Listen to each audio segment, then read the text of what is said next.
Hello viewers. आज के video में हम बात करने वाले हैं जीन लाइब्रेरी के बारे में।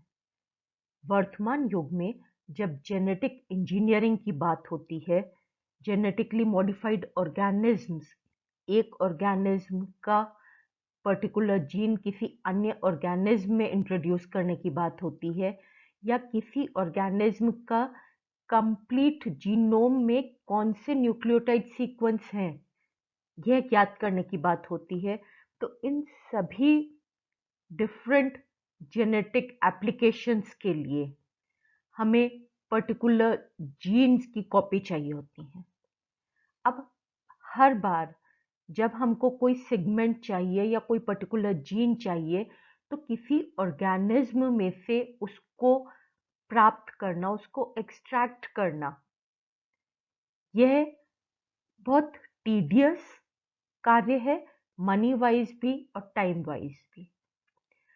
अतः जीन लाइब्रेरी का कंसेप्ट उपयोग में लिया जाता है। जीन लाइब्रेरी से तात्पर्य है कि किसी भी ऑर्गेनिज्म के जो जीन हैं या डिफरेंट सीक्वेंस ऑफ न्यूक्लियोटाइड्स हैं, डीएनए के फ्रैगमेंट्स हैं, उनको क्लोन्स के रूप में, उनको रिकॉम्बिनेंट डीएनए के रूप में बैक्टीरियल कॉलोनीज में मेंटेन करना, that is a gene library.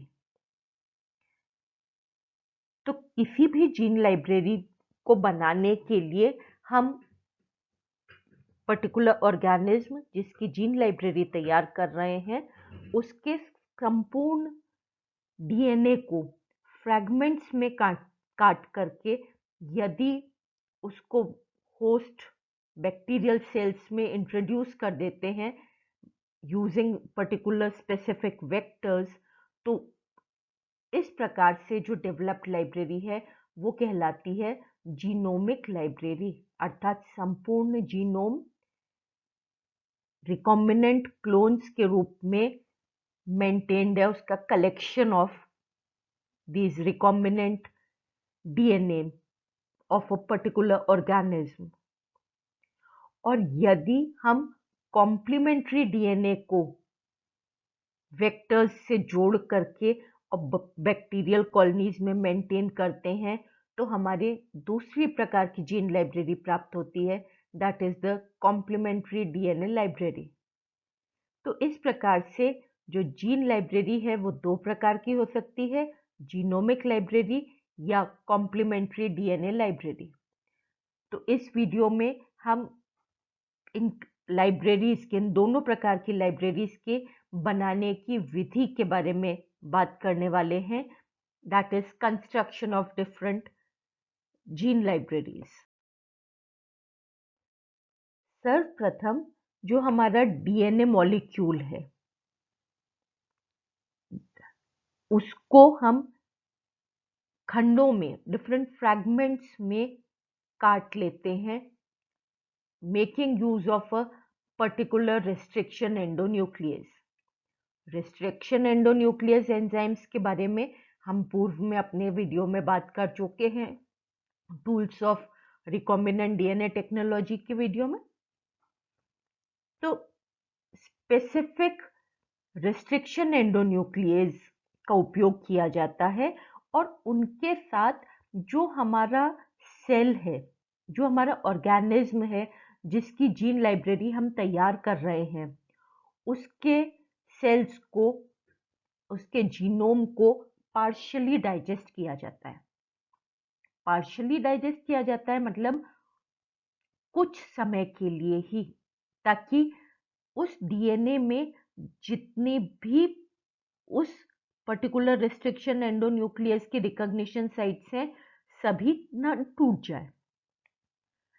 अगर सभी टूट गई तो बहुत छोटे खंड प्राप्त होंगे, हमें कंप्लीट जीन सीक्वेंसेस नहीं प्राप्त हो पाएंगी।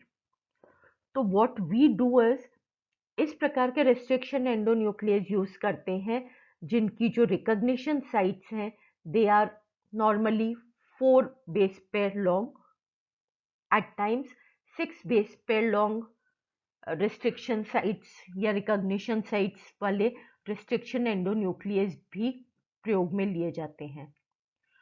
तो जीन लाइब्रेरी बनाने के लिए a mixture of restriction endonucleases they are used। अब यह काम सीक्वेंशियली भी हो सकता है, अर्थात एक बार में एक रिस्ट्रिक्शन एंडोन्यूक्लियस लिया और उससे फ्रैगमेंट्स प्राप्त कर लिए, उसके साथ पार्शियल डाइजेशन करके, और सेकेंड राउंड में दूसरा रिस्ट्रिक्शन एंडोन्यूक्लियस लिया, या मिक्सचर ऑफ रिस्ट्रिक्शन एंडोन्यूक्लियसेस का एक साथ भी प्रयोग किया जाता है, so that the genome of the organism जिसकी जीन लाइब्रेरी हम तैयार कर रहे हैं उसके विभिन्न फ्रैगमेंट्स प्राप्त हो सकें। So as a result of partial digestion we obtain a mixture of fragments जिनमें different lengths के हैं, क्योंकि all the recognition sites they are not cleaved। और ये जो हमारे डिफरेंट फ्रैगमेंट्स हैं इनको हम क्लोनिंग वेक्टर के साथ क्लोन कर देते हैं, इनके हम रिकॉम्बिनेंट डीएनए बना लेते हैं। यह क्लोनिंग वेक्टर तैयार करने के लिए भी हम सेम रिस्ट्रिक्शन एंडोन्यूक्लियस का उपयोग करेंगे, ताकि जो हमारा क्लीव बन रहा है, चाहे ब्लंट एंड चाहे स्टैगर्ड एंड, क्लोनिंग वेक्टर्स के बारे में भी हम एक अन्य वीडियो में बात कर चुके हैं। तो इन सभी फ्रैगमेंट्स को स्पेसिफिक क्लोनिंग वेक्टर में जोड़ करके और इनको बैक्टीरियल सेल्स में इंट्रोड्यूस कर देते हैं, because bacterial cells they act as the host cells. Bacterial colonies को मेंटेन करना भी सहज आसान है, और बैक्टीरियल कोशिका में ये हमारे जो क्लोनिंग वेक्टर से जुड़े हुए जीन फ्रैगमेंट्स हैं इनकी मल्टीपल कॉपीज प्राप्त हो जाती हैं। जैसे जैसे बैक्टीरियल सेल्स में ग्रोथ होगी, दैट इज वो मल्टीप्लाई करेंगे, उसी के साथ उसमें जो ये हमारा प्लाज्मिड है या डिफरेंट क्लोनिंग वेक्टर, चाहे फेज हो, कॉस्मिड हो, फेजमिड हो, सो दिस रिकॉम्बिनेंट वेक्टर ये भी उसकी भी संख्या में वृद्धि होती जाएगी, and these bacterial colonies they are maintained. तो इस प्रकार से ये जो ट्रांसफॉर्म्ड बैक्टीरियल कॉलोनीज हैं इनका कलेक्शन हमारा जीन लाइब्रेरी कहलाता है। संपूर्ण genome, genome we know that it is the entire set of haploid DNA present in an organism। तो संपूर्ण जीनोम को यदि हम इस प्रकार के कलेक्शन ऑफ रिकॉम्बिनेंट वेक्टर्स के रूप में मेंटेन करते हैं तो वह हो जाती है हमारी जीनोमिक लाइब्रेरी। प्रोकैरियोट्स में जीनोमिक लाइब्रेरी उपयोग मतलब इम्पॉर्टेंट हो सकती है या उसके अधिक उपयोग हो सकते हैं, लेकिन यूकारियोटिक जीनोम की जब हम बात करते हैं, पूर्व के वीडियो में जहां हमने जीनोम के बारे में बात की थी उसमें हम देख चुके हैं कि एक यूकारियोटिक कोशिका में बहुत सारा जंक अनएक्सप्रेस्ड डीएनए भी होता है। इसके अतिरिक्त जो डीएनए पार्टिकल्स हैं या जो जीनोम है किसी भी यूकारियोटिक कोशिका का, वह संपूर्ण जीनोम अगर हम सोचें कि हम जीन कॉलोनीज के रूप में मेंटेन करेंगे तो may be it is not of much use. उसमें से वांछित जीन ढूंढना एक कठिन प्रक्रिया हो सकती है, क्योंकि ये जो बैक्टीरियल कॉलोनीज हम मेंटेन करते हैं in the form of gene libraries, they have to be screened particular gene के लिए। और जो बैक्टीरियल कॉलोनीज की इनकी स्क्रीनिंग की बात करेंगे वो हम आने वाले एक अन्य वीडियो में बात करेंगे। तो इस प्रकार से जो जीनोम लाइब्रेरीज हैं उनकी जगह हम कॉम्प्लीमेंट्री डीएनए लाइब्रेरीज का उपयोग करते हैं, क्योंकि जो यूकारियोटिक जीनोमिक लाइब्रेरीज होती हैं उसमें दो प्रॉब्लम्स हैं। पहला, बहुत लंबे, बहुत लार्ज सेगमेंट्स ऑफ डीएनए को हम किसी भी वेक्टर के साथ जोड़ करके और बैक्टीरियल सेल में मेंटेन करना कठिन कार्य है, वह अनस्टेबल होंगे। तो लार्ज सेगमेंट्स ले ही क्यों? लार्ज सेगमेंट्स के कारण ये है कि यूकैरियोट्स में जो जीन्स हैं दे आर इंटरप्टेड जीन्स या स्प्लिट जीन्स। जीन कंसेप्ट के बारे में बात करते हुए हम पहले बात कर चुके हैं, what are the split genes या इंटरप्टेड जीन्स। तो if you don't understand these terms, please view the video on gene concept, that is split genes concept. तो यूकैरियोटिक जीनोम में बहुत बड़े सेगमेंट्स मेंटेन करना मुश्किल है। दूसरी चीज है कि जो बैक्टीरियल कोशिका है जिसको हम होस्ट सेल के रूप में प्रयोग कर रहे हैं, उसमें यह जीन्स अपने आप को एक्सप्रेस नहीं कर पाएंगे।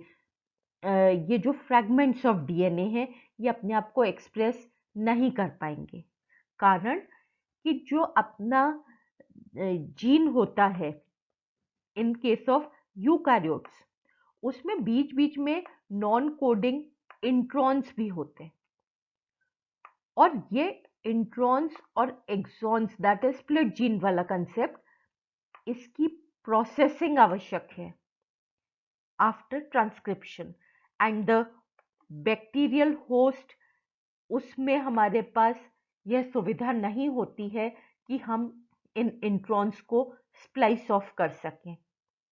अतः व्हाट वी नीड इज कि हमारे पास ऐसे डीऑक्सीराइबोन्यूक्लियोटाइड सीक्वेंसेस हों जो सिर्फ कोडिंग सीक्वेंसेस हों, दैट मीन्स ऑलरेडी प्रोसेस्ड, जिनमें डायरेक्टली ट्रांसलेशन संभव हो।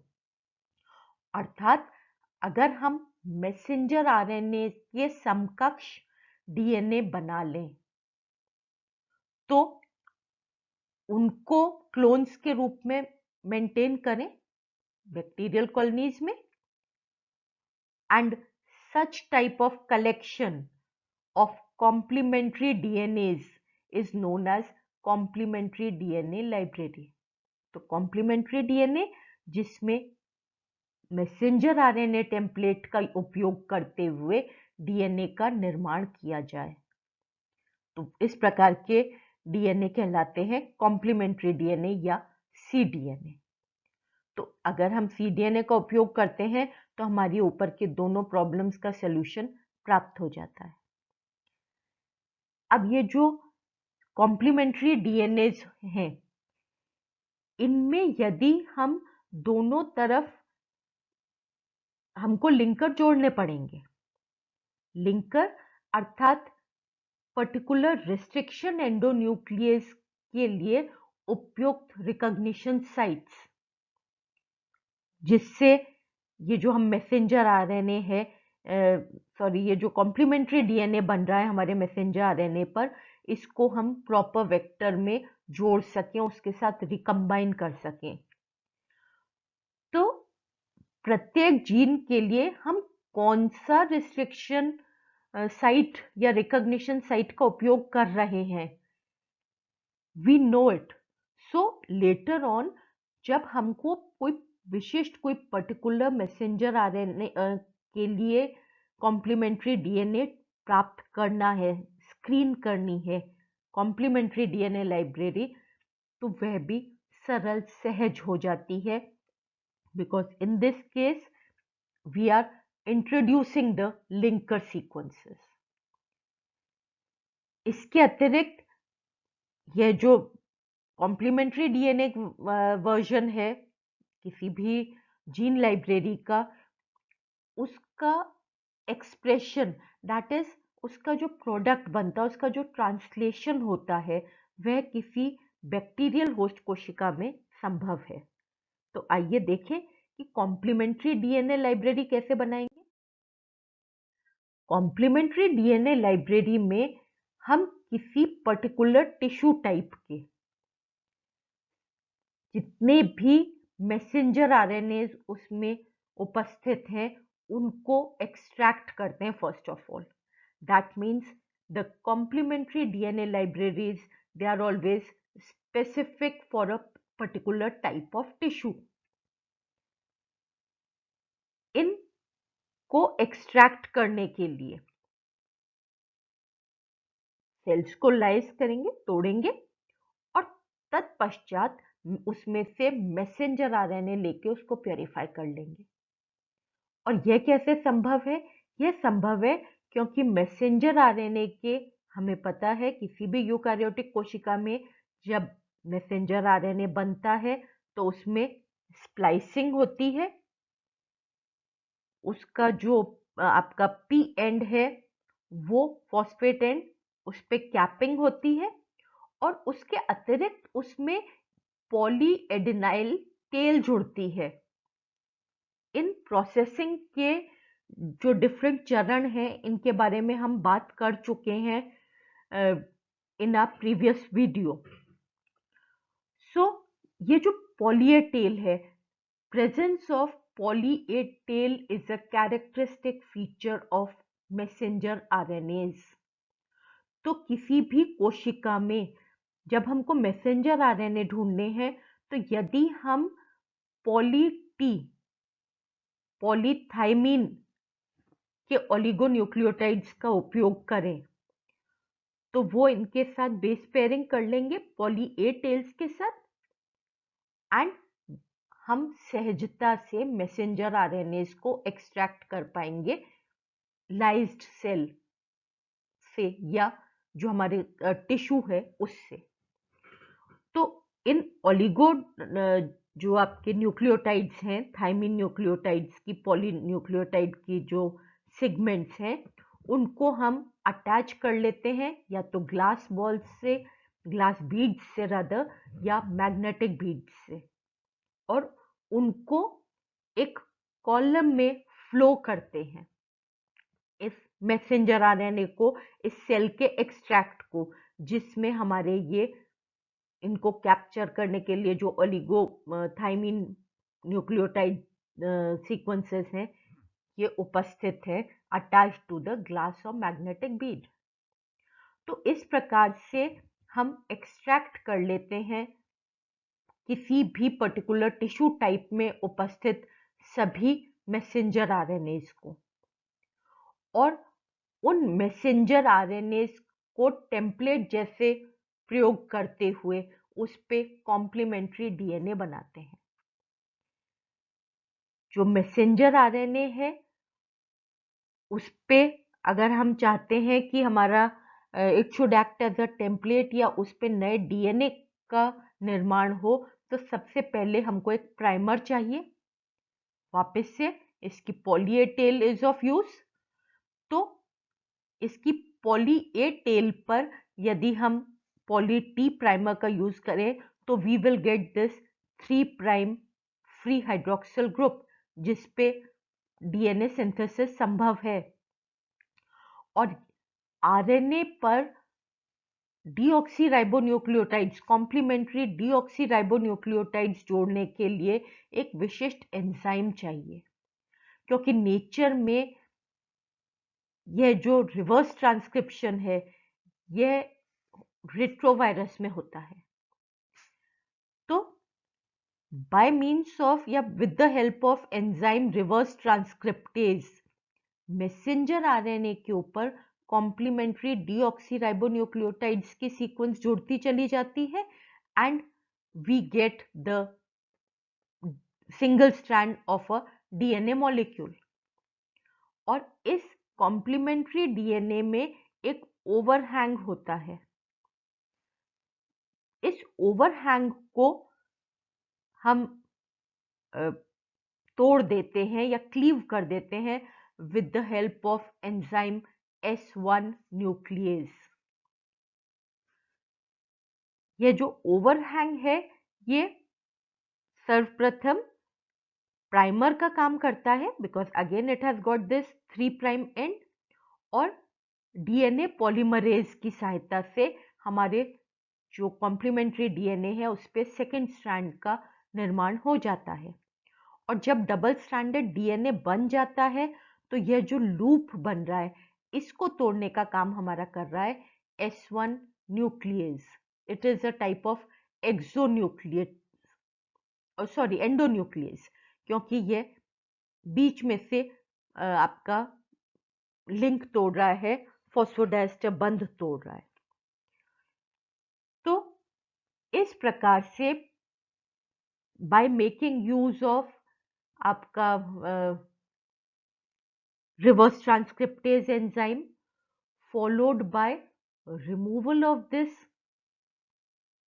RNA messenger RNA using ribonuclease H, और उसके बाद जो सिंगल स्ट्रैंडेड कॉम्प्लीमेंट्री डीएनए मिला है उस पर डीएनए पॉलीमरेज की सहायता से डबल स्ट्रैंडेड कर लेंगे, और जो का ये जो लूप बन रहा है इसको तोड़ने के लिए S1 न्यूक्लियस का एंजाइम कर लेंगे। तो इस प्रकार से हमको एक डबल स्ट्रैंडेड स्ट्रेच प्राप्त हो गया है डीएनए का, जिसमें सिर्फ कोडिंग सीक्वेंसेस हैं, जिसमें सिर्फ एक्सॉन सीक्वेंसेस हैं उस पर्टिकुलर प्रोटीन की, जिसका मैसेंजर आरएनए हमने प्रयोग में लिया था in order to prepare this DNA strand. अब इसको हमें जोड़ना है हमारे वेक्टर में, तो वेक्टर में इसको हम जोड़ना चाहते हैं, अतः हमारे को वेक्टर में जोड़ने के लिए इस पे पर्टिकुलर रिस्ट्रिक्शन एंडोन्यूक्लियस के अनुरूप रिकॉग्निशन साइट चाहिए होगी। सो रिकॉग्निशन साइट्स जिनकी हम मतलब हमारी वांछित एज डिजायर्ड बाय अस, उनको इसके दोनों सिरों पर लाइगेट कर देते हैं, और जब हम जोड़ देते हैं उसको दोनों सिरों पर लिंकर सीक्वेंसेस को, नाउ वी में use a particular restriction endonuclease जिसकी सहायता से हम अपने वेक्टर में इसको जोड़ देंगे, और उस रिकॉम्बिनेंट वेक्टर को हम सहजता से मेंटेन कर सकते हैं। पहले इंट्रोड्यूस कर लेंगे बैक्टीरियल सेल्स में, और उसके बाद हम उसको मेंटेन कर पाएंगे in the form of complementary DNA libraries. इन जीन लाइब्रेरीज का वर्तमान युग में क्या आवश्यकता है, व्हाट इज इट्स सिग्निफिकेंस, इसकी क्या महत्ता है? वर्तमान युग में इसलिए कह रही हूं क्योंकि नाउअडेज जितने भी मॉडिफिकेशन हो रहे हैं वह सब जीन लेवल पे हो रहे हैं। हम डायरेक्टली अपने वांछित जीन को पर्टिकुलर ऑर्गेनिज्म में इंट्रोड्यूस कर रहे हैं। टेक्नोलॉजी इतनी एडवांस हो गई है, तो किसी भी जीन का फंक्शन यदि हम एनालाइज करना चाहें तो these gene libraries they are of immense help. या पर्टिकुलर जीन्स को हम ढूंढना चाहें डिफरेंट सोर्सेज में उपस्थित genes in order to find out कि different organisms do they have the same genes, तो in order to detect related genes from different sources also जिन जीन लाइब्रेरीज का उपयोग किया जा रहा है। इसके अतिरिक्त विभिन्न नेचुरल प्रोडक्ट्स को हम थोड़ा मॉडिफाई करना चाहें, अर्थात जो ऑलरेडी जीन्स हैं पर्टिकुलर नेचुरल प्रोडक्ट के लिए उसमें थोड़ी जेनेटिक फेरबदल, उसके लिए भी हम जीन लाइब्रेरी से हमारा वांछित जीन सहजता से स्क्रीन आउट कर सकते हैं। नाउ दीज जीन लाइब्रेरीज, इनका उपयोग विभिन्न बायोकेमिकल पाथवेज को समझने के लिए भी हो रहा है, क्योंकि enzymes which are required they are proteinaceous और उनके लिए पर्टिकुलर मैसेंजर आरएनए बनता है।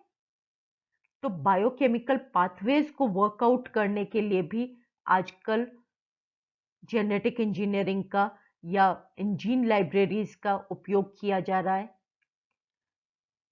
वर्तमान युग में जब किसी ऑर्गेनिज्म का कंप्लीट जीनोम हम समझने की कोशिश कर रहे हैं, उस समय जीन सीक्वेंसिंग एक बहुत अहम टेक्निक हो जाती है। और जीन सीक्वेंसिंग मतलब जीन में कौन से न्यूक्लियोटाइड हैं, what is the sequence of different nucleotides in a gene. अगर हम यह ज्ञात करना चाहते हैं तो हमारी मूलभूत आवश्यकता है पर्टिकुलर जीन हमारे पास हो, जो जीन लाइब्रेरी से सहजता से प्राप्त हो जाता है। तो इस प्रकार से हम अपने वांछित जीन्स को, कंप्लीट जीनोम को या कॉम्प्लीमेंट्री डीएनए के रूप में बैक्टीरियल कॉलोनीज में मेंटेन कर लेते हैं। So gene libraries they are a collection of recombinant vectors, जिसमें प्रत्येक वेक्टर में हमारा वांछित या पर्टिकुलर सेगमेंट ऑफ जीनोम और पर्टिकुलर जीन इनकॉर्पोरेटेड रहता है।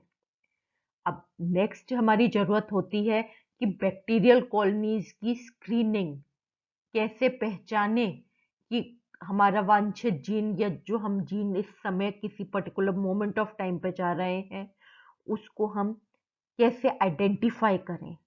So in our next video, we'll be talking about the screening of these gene libraries. Thank you.